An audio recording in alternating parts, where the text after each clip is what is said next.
say so. He's going to talk about, if we can actually get it to work,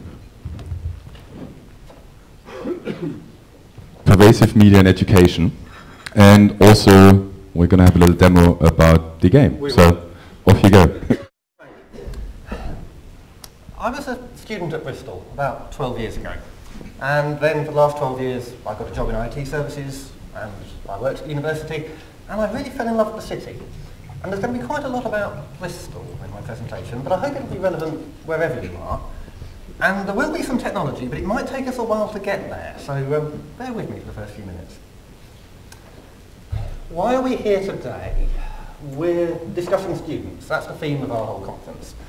And that's probably because we're going to be charging them £9,000 quite soon, and they're not very happy about it, to put it mildly. No, it's not that long ago, November, December or so, up and down the country, students were protesting. This is Park Street in Bristol. These are the students marching down from the top of the hill, the Wills building of the university, iconic at the top of Park Street, down around the city centre, and making their feelings felt. And that makes us realise that we really need to up our game for students. This is the same view a few years earlier. The University of Bristol was founded just over 100 years ago, and in 1912 we commissioned the Wills building at the top of the hill there. And anniversaries are interesting times, and recently we had an opportunity to fire some questions at the senior management of the university and watch them squirm, and this is always quite fun to put them on the spot. And somebody asked a really good question. If there was one thing you could change about the university, what would it be? This is the view you get from the top of that tower. This is the panorama of Bristol. Bristol is quite a green city, there's a lot of parkland, and it's quite a small city in certain directions, and you can see the hills on the edge there. And the answer that we got from the senior management of the university was, well, if they could go back in time 100 years and think about the foundation of the university, they might be tempted to found it on the edge of the city. Because one of our big problems is space. We are hemmed in all around. And yet, they wouldn't actually do it if they had the power, because it would change the nature of the institution completely to put it on the edge of the city.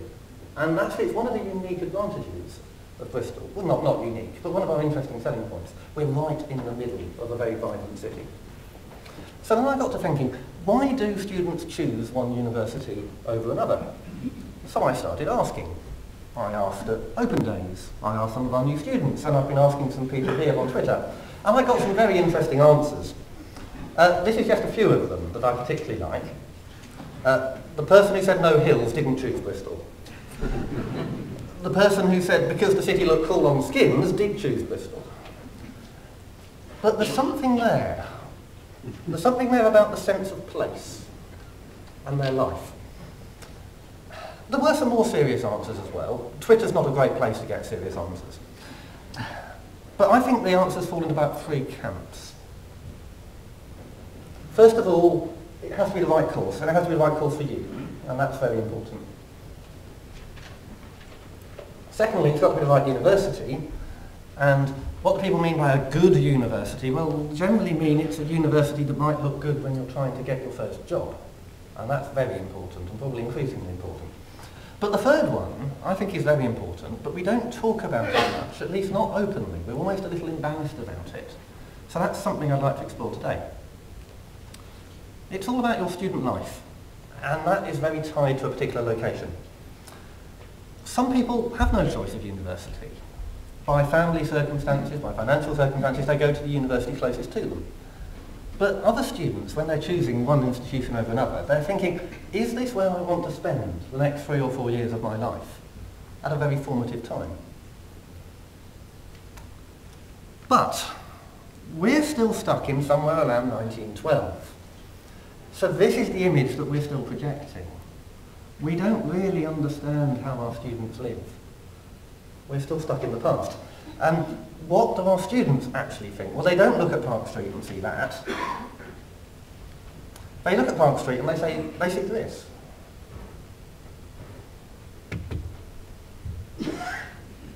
Have we got some sound for the video clip?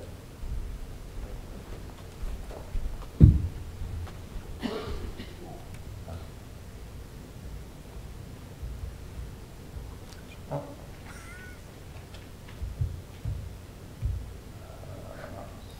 It worked. It worked earlier. Thank you, Frank.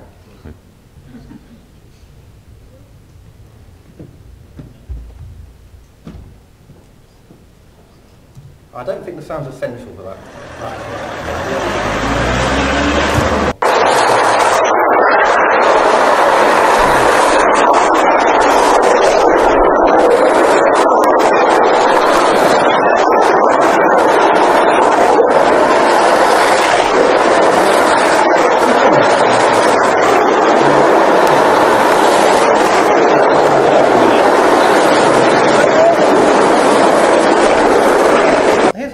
Clip of Bristol. This is a different part of the city. And there's a little bit of a voiceover at the start. Parkour is... I'll try and repeat for you. This is about something called parkour, free running. And what's parkour? It's taking the city and turning it into your playground. Whatever particular environment you happen to be in, using it. Finding obstacles and overcoming them, wherever you happen to be, just using what's around you. And I'm showing you this for a few reasons. One is I really love it, and it's the sort of cool shit that happens in Bristol all the time. But there are a few other reasons as well.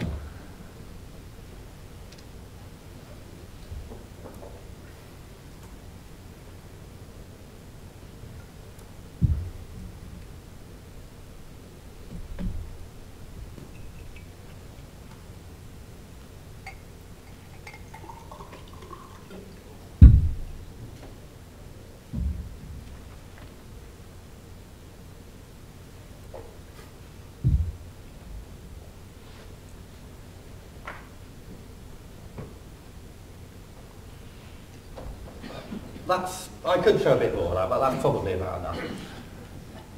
What's all this got to do with IT is probably what most of you are thinking right about now. I will get to the point. I'd like us to think a bit more broadly about IT. But again, our vision of IT is somewhat stuck in the past. This was my first experience of IT back at school.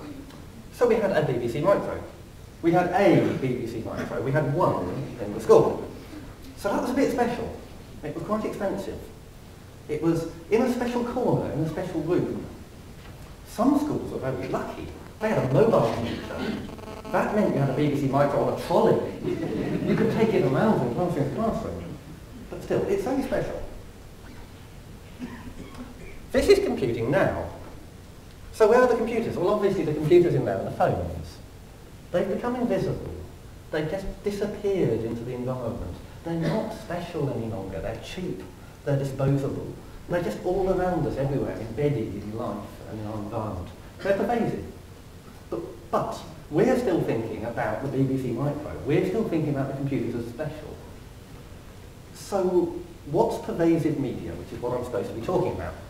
Well, it's about combining three different things. So first of all, you have a sensor. So a sensor might be something like RFID or GPS, or it might be a camera on your phone. So you have a sensor. Then you have a situation. You have a location, somewhere specific. And then you make something happen. You have some media, you play a video, you play some audio, well, we'd like to, or you just make an action happen, something real, a door could open. So you combine the sense of place, and you sense where that is. You have the person, and you make something happen for them. And now, it's a little easier to explain with an example or two. So, we've been doing this sort of thing in a way for a while. So the first example was maybe the sort of guided tour you had in a museum. So you had your headphones on, and you pressed a little button and you got to the particular location in the museum, and you had an audio guide and it told you something. Well, we can do that now, but we can do it on a smartphone. So we have things in Bristol, for example, where you have a smartphone app and you wander around and you can look in front of you at what you're looking at, and then you can look at what the city used to look like before it lit. We've done something just in a very small way at the university. We're just starting to dabble with this. So we've got a walking tour app. So when students come on an open day or any other time, they can have a sort of guided tour around the university and see a few sites of interest and learn a bit about the place. But that's just the start. And what you really want to do is bigger than that. Just walking tours, well that's fine, but it's a bit dull, it's a bit boring, it's not much fun. So then you start to play some games with it. Now, this is an example of something called the hat game.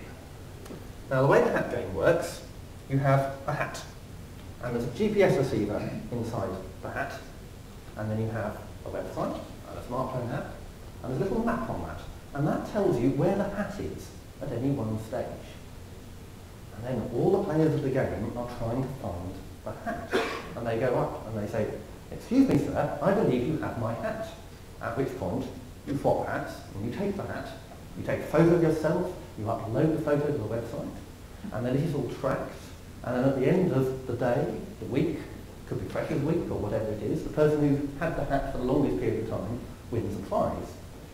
Great fun, great way of getting people to meet each other. Frank, if you could come up on stage. Excuse me, are you Thursday?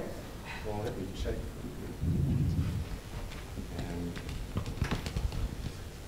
I'm actually Sunday. And I'm actually Monday. So what we're going to do is we're going to swap our cards because we have adjacent days of the week. Now a lot of people have been playing the game already, which is fantastic, but most of you have a card inside your delegate badge. And the idea is you go up to somebody and you ask, "Excuse me, are you Thursday?" If you have adjacent days of the week, we swap, thank you Frank, and then the objective is to get as close as possible to Thursday. And there might be one or two Thursday cards in the room, and if you have the Thursday card, if you are Thursday at the end of the day, you win a special prize thanks to our generous hosts at ULCC. And this is great fun, and that's not involving any technology at all, unlike say the hat game. But well, you sort of wonder why we're doing it, and it just being fun isn't quite enough. But the point is that games do things for us. And GameStop, that was the man who was Thursday, and the hashtag for the man who was Thursday. If anyone of you are playing it and want to tell people that you're playing it, you can tweet that hashtag. But the point about the games is that games encourage the behaviour we want. We've already had a reference to gamification, and I suspect there'll be others later today.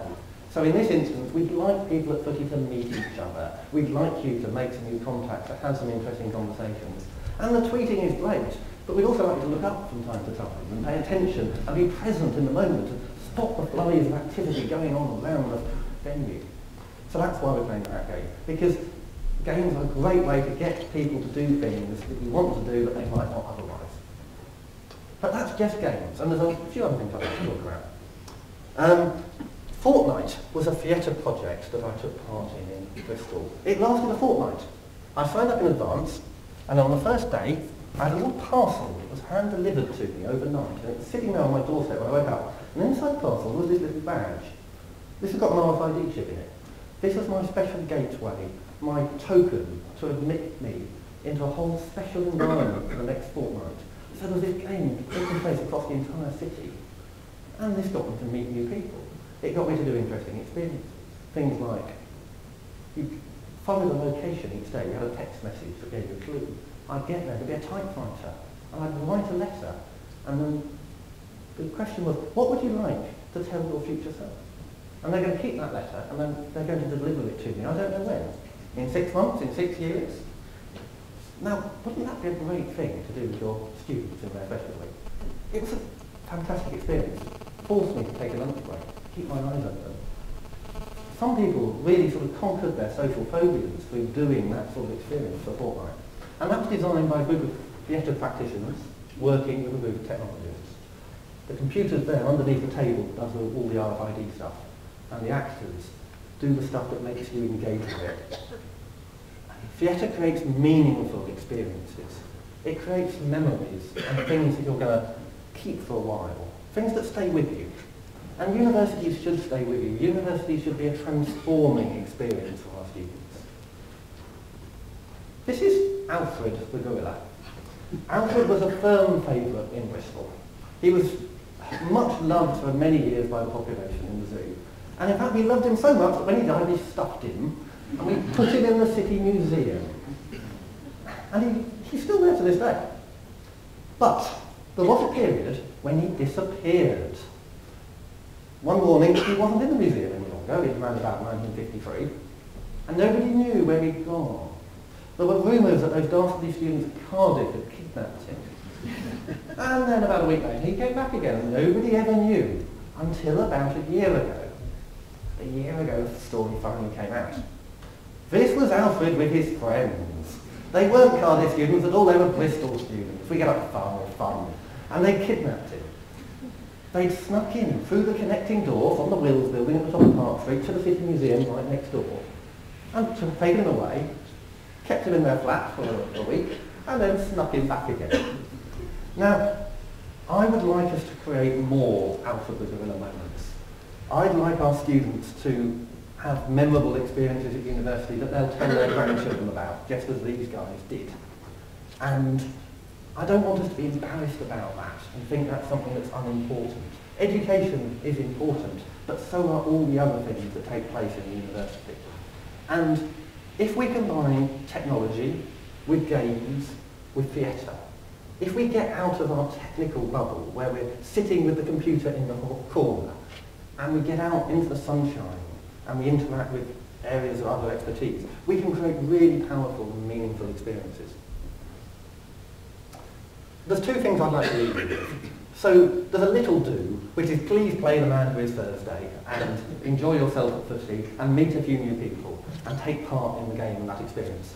And there's a big do, which is if any of this is interesting, then take it away and try it at your institution. The version of this I'll put up on the web, and there'll be a blog post about it later, and I'll have a whole load of links to the practitioners, the technical people, the theatre people, the games designers who are actually doing it. Or come up and have a chat with me later about it. I can't claim that at Bristol University we're doing all this stuff. We're just starting to dabble, and it's very exciting. But there are people all across the city of Bristol who do this stuff, and there are people in London who do this stuff. And if you want to do it at your university, you can. Thank you very much.